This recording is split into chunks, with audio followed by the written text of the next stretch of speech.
Rick, I wanted to get this to you because it is amusing. It's kind of cute. What I'm about to raise with you is, and you'll know exactly when we're bringing up what I mean. When children learn how to cuss, or Sure. just put it there. All right. Yeah. So you are no stranger to this space. No, I am not. Neither am I'm I. salty. It's one thing Catholics know how to do, and that is cuss. Yes. Uh, we that's just it's near my God to thee. I don't know, but so you got now Democrats taking out pages from your book and my book, where they're finding a fuller expression, and Indeed. and I only raise it because it is so uncharacteristic that it stands out. You've got Jasmine Crockett, who's been on the forefront, the leading Oh edge of yeah. this. That's my girl. I love it because she came into Congress saying, "I'm not playing this game the way you assholes play it Right. because we're dealing with people who are dangerous and we're going to deal with that." She after Trump's joint address last week, she said, "Somebody slap me and wake me the fuck up because I'm ready to get on with it." And then you had a few days later this sort of cavalcade of expression um, by Democrats who are now sounding a little bit more salty. And I guess in one sense I like that because people are like, oh, you shouldn't cuss. I'm like, well, sometimes that's the only word that describes your action. It's That's the only word that describes when I call you a motherfucker. There's a reason for that, right? it's like there's that great movie from the 90s, Gross Point Blank, where where John Cusack plays an assassin and his wannabe girlfriend says, "How can you do that? How can you kill those people?" And he says, "If I show up at your door, you probably did something to bring me there. If I'm saying motherfucker, people probably did something to bring me there." Right. This Right. this is no longer a world where I think the fake political niceties Hmm. of my honorable colleague stuff, as I Right. like to call it, um, exists anymore. I mean, and it's like, would we be in a better world if we all lived in this more dignified and restrained space? In a lot of ways, yeah. I honestly believe that in a lot of ways. But we also live in a moment where if you don't call out the bullshit that's going on around you, and sometimes that bullshit is an obscenity in and of itself. And as a writer and as a speaker, I think there's a place for that right now. I think there's a moment for that right now. And Yeah. we are in a fucking mess. We are in a place where the world is careening towards political and economic and military disaster because fucking idiots are running our government. I Right. mean, we should say that. We should be direct and real about what's happening, because what's happening is not great. And people who are like trying to disguise it and say, "Oh, well, of course the normal people around Trump, well, they'll take care of them. Don't worry, Marco and Susie Wiles will cover all of these problems." No, they won't. No, they won't. It No, ain't they won't. happening, y'all. And It just ain't like happening. the courts aren't going to save you. Nope. There's so many pieces that have been broken at this point, Yes, and there are undoubtedly more that will be broken. But for given the sure. ones that have been broken so far, you already know, folks, how this feels, and you have also expressed it in a way, to Rick's point, that is much more real. The niceties are being stripped away, and that's okay because I think the more we let these people know exactly how we feel, the more strength I think we will find in fighting and resisting this trend line. I don't want people to go merrily into that good night and then wake up the next day and see that their rights have been stripped away. So yeah, I'm calling out some motherfuckers up front.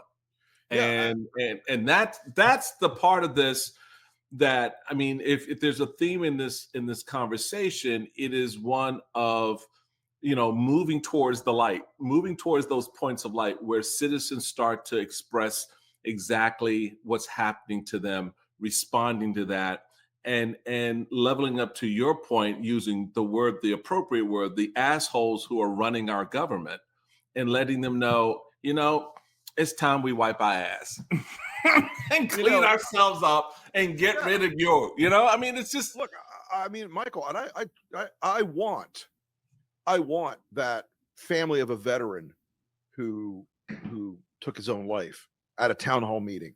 yeah, I want that person looking Congressman Smith, who's in a soft red district, right in the fucking eye and saying, my brother's dead because of you. I want that mom whose kids depend on school lunches to look Marjorie Taylor Greene right in the fucking eye and say, my kids are going hungry because of you.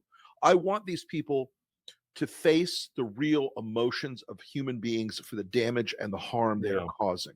Because if we don't have that, sense of connection to what's really happening to people, then it's easy to think, it's just Twitter.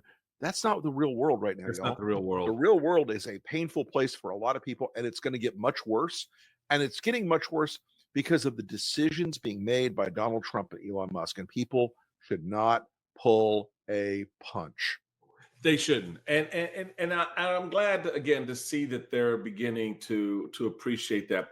Like I said, my brother who manages a number of folks in his business, along with their senior team, just had to lay off 300 people because of Elon Musk. It's that simple. It's not complicated. They didn't lay them off because they were inefficient, or that they cost them too much, or whatever internal. Or because they were woke libtards. They're libtards. They were fired because one man decided here in Washington that the contracts that they serviced, the work that they did for the federal government, was no longer of any value. And so they just decided, we're done. And that disruption to families, coupled with, I mean, just think about put together the people that you just described. Right. A husband, wife, and kids, where the husband, because of the stress and strains of losing benefits as a veteran, or losing work because of these actions, commits suicide at a town hall meeting. The wife then has to deal with that, plus the fact that the school lunch program that their kids are in has been suspended or ended, and now she's got to figure out how, at least for the short term, she's going to feed her family. Then she's living with the threat that the job she's in may go away without any notice, because of the business she's in is tied to somehow to a federal contractor. Even if it isn't, she could be a real estate a realtor, and the housing market in her community is now disrupted, and people are having to sell their homes, and people can't buy home. That's where America is right now. The whole thing. This is, look, unintended consequences are always a bitch, but the scope of the unintended consequences here is so large. It's so crazy, and they were warned. They were told, if you do this, bad things happen. Like there's another sector here, one that I think a lot of MAGA folks would ordinarily go, oh, I love them. 85% of the money, of the $135 billion we've provided for Ukraine, 85% of that money was spent here in America on American defense contractors making ammunition so that Ukraine could survive. Thank you. And now every one of those jobs is about to go away. Those are good paying, blue collar and gray collar jobs. Those jobs are going away. Congratulations, you played yourselves. Yeah. Because nothing in that kind of space, Trump's not going to bail them out. I've told there's no money. He can't bail them out. So it's just the degree of stupidity and obscenity in this is unlimited. you open the door to Ukraine, and I'm glad you did. One, I'm glad you did it that way, because all of this noise about, oh, we spend, why are we spending all this money of it? Hey, dumbass, the money was spent here. We built the ammunitions that they needed, Right. right? That's where the money went. And the money didn't go to some foreign bank account for them to access. Right. No, It didn't go to George Soros, you it didn't moron. go to George Soros, right? Yeah. George Soros is the only look. This is the irony here. Republicans only have one billionaire that they always talk. Their go-to billionaire is Yep. George Soros. Yep. Donald Trump displayed an array of them behind him at his inauguration. Uh-huh. Wait a minute. Including people who are worth more and have spent more, e.g. Elon Musk, than George Soros. Yes. And it's like, I don't want a liberal I don't want a liberal billionaire interfering in my elections. You shouldn't want any billionaire interfering in your fucking elections if that's the way you feel. Thank you. Thank you. Good. But back to Ukraine. Where do you see things there after the slapdown of Zelensky in the Oval Office, which was probably it will go down in history as one of, if not the lowest moment for an American administration. Insanely shameful at every level. I think we're going to face for a long time, because suddenly we're not a reliable ally, we're not a friend, we're not a comrade in arms anymore to some of these countries. Now we are at best the crazy uncle who either beats the shit out of you or brings you presents. And this isn't a place where or worse, we should brings you presents and then beats the shit out of you. Right, exactly. Worse. This is not a great spot for America to be in. And while they don't understand it, while a lot of these MAGAs don't understand why this is a problem and why this is bad, we have a world at risk because of these assholes. And what is Putin? How has Putin rewarded Trump since Trump buckled for him? By increasing his attacks on civilian targets. What did the foreign minister say yesterday on Monday? We have no interest in a ceasefire. Okay, well, that sounds like it's working out great there, right, Donald. Right. How about you and Marco and Steve Witkoff find another way to tell Putin his ass smells like honeysuckle, because it's not working out. It what I find interesting, because I love the politics of relationships, because that's what this town is all about. It is built on relationships. It is the currency of the realm, despite what people 100%. think.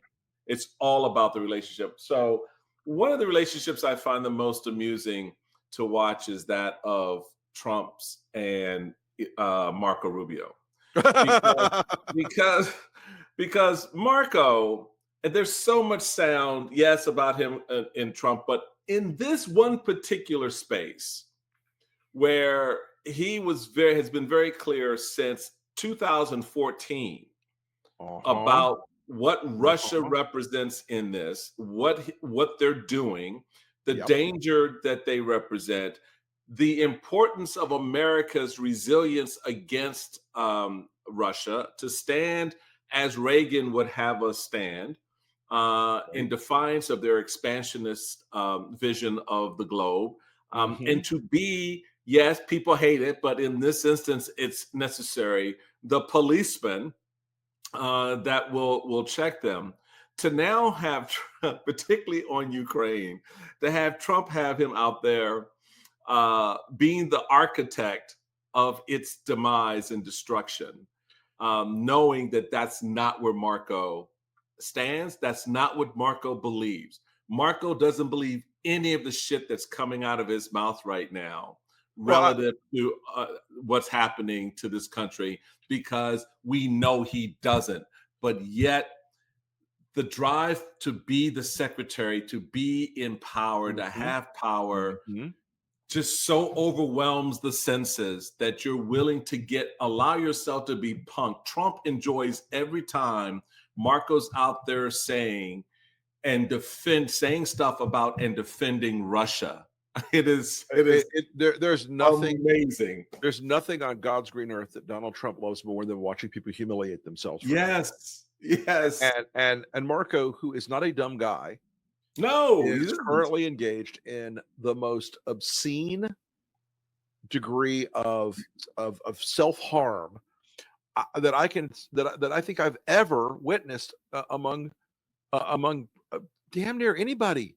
It is vile what he's letting Trump do, what he's accepting as his fate. Look, being number 4 from the presidency and $4.25 gets you a small latte at Starbucks, A small one. a small one. A small one. But but the idea in Marco's head apparently is that somehow he's going to play this like right up the middle, and he's going to be a loyal Trump guy, and then suddenly in 2028 he's going to run for president again. Get the fuck out of here. Yeah. Yeah. Marco's self image of a guy who believed in talking about liberty and freedom and against the scourge of dictatorship based on his family's history and his narrative. Mhm. And I've known Marco a very long time. This guy has become a laughing stock because they know what he's doing. He's perfectly aware what he's doing with Trump right now. Marco Yeah. absolutely knows what he's doing. He absolutely knows how wrong it is, and he wants power so badly. He wants to retain it and have that possibility of a future where he's the president, that he will literally do or say anything. And it is at that point, look, what's your soul worth? I don't know, but Marco sold his cheap. Yeah. It is a profoundly disappointing thing to watch because, like you, I've known Marco since he was Yep. Speaker of the House in Uh-huh. Florida, and Exactly. gave him a job at GoPac when I was chairman, and he had finished up, and I said, "Look, dude, do you want to stay in politics? Let's Yeah. get you involved and position you." Because my argument to Marco back in the day was make a run for governor. That's where you want to be. I think well, exactly. That's what he should have done. If he'd come out and just made that turn as opposed to the one he did, he would be in a very different place today. Probably would have 100%. been president in 12 or whatever. He probably would have. But what do we have now? We have a guy who is a moral dwarf. Yeah. And It's sad. and that is never he doesn't get to come back from this one. It just doesn't work that way. Once you say, I'll give up anything I believe to hold on to power, Yeah. you're probably going to actually lose power at that point. That's that's exactly what happens. So before I let you get up out of here, I want to get a couple of things too. First, what I've been thinking through, and I've been asking smart people this question, and you're one of the smart ones. I'd like to get your take on it. On the other side of all of this, let's say, okay, we survived the constitutional bullshit of Lindsey Graham trying to give Donald Trump a third term. Right. And we have this new landscape, open race 28. A sane Republican somewhere running from the fringes, the MAGA JD Vance fight inside the GOP. Yeah. You still are left with the remnants of what Trump and Elon have done. How Right. do we recover? How do we begin to, because these institutions that have now just summarily been dismantled. Yeah. This Um, is yeah. how does this come back? I mean, I think you and I both agree on this point. We need two functioning political parties in this country. yeah. The Democrats left to their own devices are Democrats, and they don't always operate from a position that is either wise or appropriately constrained. And I say that because their ambition some of the time exceeds America's political tolerance. Yeah. And they have a harder time selling people on things. They're like, well, why don't people love everything we're doing? Well, because they don't love everything you're doing. That's And that's just true. that comes down to this is a basic kind of like basic bitch facts sometimes hurt. Um, uh, but we need two functioning political parties because they improve one another. The founders knew we would have factions and dynamic pressures back and forth between parties and between interests and individuals, and we need that. Yeah. We ought to have that. But right now, we have one political party that functions magnificently as a political party, and we have one governing party that can't win an election for its fucking life. Yeah. Guess who that is, Democrats? And I think we are really at a point where we need to have very real talk with our Democratic friends and allies, and let them know that we're not making these critiques of them because we're mean conservatives. We're making these critiques because if we don't have two functioning political parties in this country, then the Republican Party is going to absolutely dominate them electorally because it's what they do. Right. That is so true. It's what they do, and they're fucking good at it. And everybody should just like not like roll your eyes or pinch yourself. You should just recognize, respect the game. They're good at it. Yeah. Get good at it. That is so true.